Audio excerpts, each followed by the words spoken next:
É impressionante, porque assim, o natural, né, de uma pessoa de vendas, isso é treinamento, né, cara? Isso não não, esse aí é um iluminado, Não, né? não. No parto, o médico falou, vendedor. Olha o choro, batedor de coto. Vendedor nato, rapaz. Isso me dá Isso é treinamento. E o que mais acontece com os vendedores, e o que eles mais reclamam, né? O Adriano Carioca falou isso, que eu nunca conheci um cliente, uma empresa, que fala assim, o meu concorrente é idiota, tudo cobra mais caro do que eu. Né? Todo mundo reclama, não, meu concorrente destrói preço, meu concorrente, concorrência desleal, sei lá o quê. Não tem um cara que fala, não, meu concorrente, pô, muito mais caro que eu. Não tem, né? Maravilhoso. Só que o vendedor, ele tem uma insegurança muito grande quando ele chega nessa ponta do preço, e como a gente está falando de fechamento, que ele já vem, pô, vou ali falar com o meu gerente, né? E o cara não, mano. O cara simplesmente levou o fechamento e a conclusão do pitch dele por um ponto que ele eliminou a comparação. Sim. Agora só um detalhe. Você viu que falou assim, ó. Você acabou de dizer assim, ó, quando chega na hora do preço. Mas em nenhum momento a gente falou de preço. A gente está falando de valor. Preço é só depois. Muito vendedor tem esse detalhe. Ele começa a apresentar produto e serviço e ele já leva o discurso para o preço. E preço é racional, preço não é emocional. E a compra é emocional, não é racional. Eu tenho que ficar no âmbito emocional. Valor é emocional. Agora, pegar tudo isso que vocês falaram aqui, montar um quebra-cabeça. Por que acontece de muitos vendedores ficar ali no trilho da vaca? Né? O cliente já saber para onde vai. O treinamento, geralmente, é o seguinte, está aqui o teu script. É isso daqui que você tem que falar. Né? Quando tem, né? É isso aqui que você tem que falar, o famoso processo engessado. Tá? Qual a minha visão sobre script? O script, por exemplo, eu vou escrever no meu ponto de vista, no meu perfil. Posso usar ali algumas técnicas de copy, tudo, mas ele é engessado. Ele pode dar certo para ti e não para ti. Eu não sou a favor necessariamente de um script. Eu sou a favor de roteiro. O que eu tenho que falar. Os tópicos do que eu tenho que falar. O como eu vou falar é diferente de você para você. Então, muitas vezes o vendedor está perdendo oportunidades porque ele está engessado no trilho da vaca. Né? O cliente já sabe o que vai ser a próxima frase. Está decorado, frio, sem sintonia, sem sincronia. Né? Você contou a história do videozinho ali e essa questão toda. Eu tenho algo que eu falo para os meus clientes e alunos que é o seguinte. A melhor estratégia de fechamento, lembra que nós estamos falando de estratégia, eu gosto muito de ficar no âmbito estratégia. Porque técnica o cliente já sabe com a técnica. Né? Mas estratégia...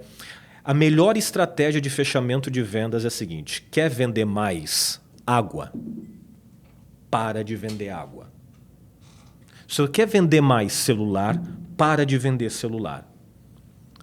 Como é que você se sente, Thiago, quando você tem toda hora um vendedor te ligando, te empurrando? Ô, que celular? Ô, o celular? Oi, o celular? E daí, já pensou? Como é que você se sente com um vendedor toda hora na tua cola? Zero ok. Valor. Agora, como você se sente quando você...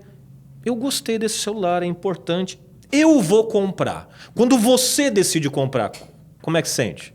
Eu amo. Ok, né? Então a jogada é a seguinte, eu preciso parar de vender. Eu preciso fazer o cliente comprar. Daí vem um outro ponto. Daí você já descobre o vendedor preguiçoso.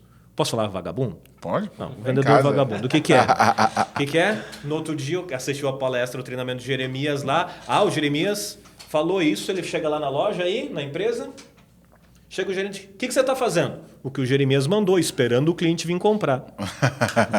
Não é esperar, é fazer o cliente vir comprar.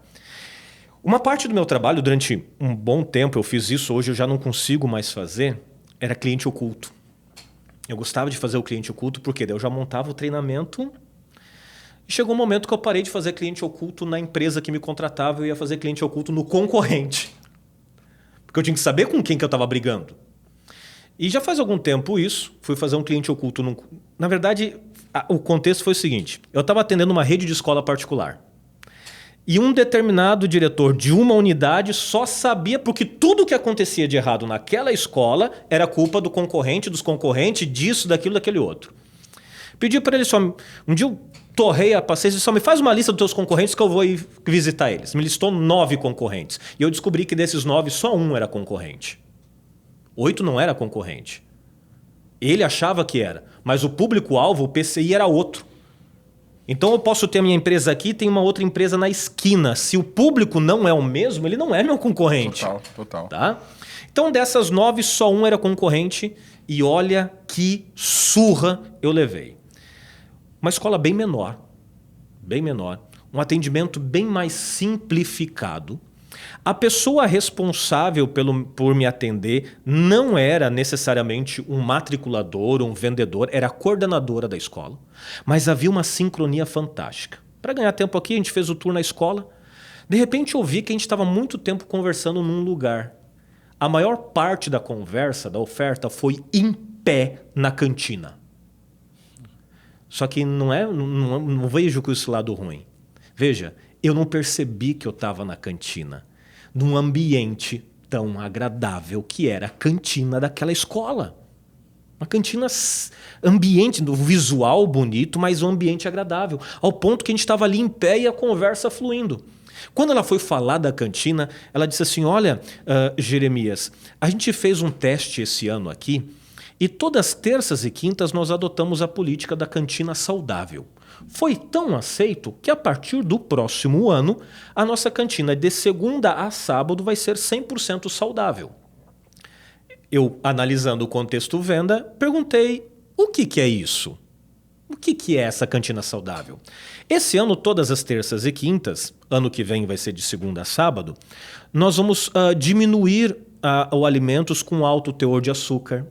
Nós vamos diminuir aqui a oferta de produtos, né, de salgados fritos, ou, né, refrigerante. Vamos cuidar, né, pegar ali a parte mais saudável. Não satisfeito, eu perguntei para ela, por quê? Foi quando eu levei-lhe uma surra, rapaz, numa frase. Ela olhou para mim e disse assim, ó, porque enquanto o seu filho estiver sobre a minha responsabilidade, eu estou cuidando até da saúde dele. Caraca. Eu voltei no meu cliente e disse, se eu morasse aqui, eu tinha matriculado meu filho lá. Ela não me vendeu cantina. Ela me vendeu o que a cantina fazia. Não, mais do que isso, preocupação, né, cara? Né? Preocupação. Ela não me vendeu a cantina saudável, ela me vendeu o que a cantina saudável fazia. Ela não estava preocupada só em ensinar química, física, português e matemática para o meu filho. Cara, quando ela diz assim, ó, porque enquanto o teu filho estiver sobre a minha responsabilidade, eu estou cuidando até da saúde dele. Excelente. Veja, eu pergunto, ela estava me vendendo ou ela estava me fazendo comprar? Perfeito. Então, é essa a questão. Se eu quero vender mais hoje, no mundo que a gente vive hoje, eu preciso adotar a estratégia de trazer o cliente a comprar de mim. Veja, não é esperar, é fazer. E isso dá trabalho. Perfeito.